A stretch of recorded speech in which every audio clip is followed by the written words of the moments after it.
सुरुवातीला एक गोष्ट आपण समजून घेऊया की आता पीएम किसान सन्मान निधी योजनेचा हा हप्ता कितवा आहे।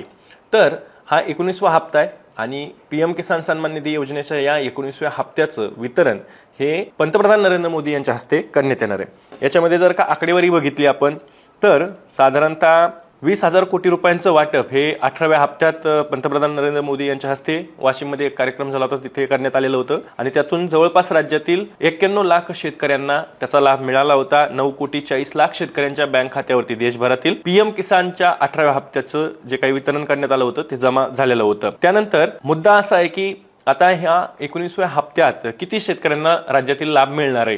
तर राज्य सरकारकडून जी काही अधिकृत आकडेवारी देण्यात आलेली आहे ती आहे 92,89,000 शेतकरी हे 19व्या हप्त्यासाठी पात्र ठरलेले आहेत आणि या शेतकऱ्यांना जवळपास 1,967 कोटी रुपये हे या शेतकऱ्यांच्या खात्यावरती पंतप्रधान नरेंद्र मोदी यांच्या हस्ते वितरित करण्यात येणार आहे आणि हे 24 फेब्रुवारी रोजी वितरित केले जाणार आहेत। शेतकऱ्यांना या संदर्भात राज्य सरकारच्या कृषी विभागानं तातडीनं ई-केवायसी पूर्ण करून घेण्याचं सुद्धा आवाहन केलंय। तर ही झाली पीएम किसानच्या संदर्भातली जी माहिती।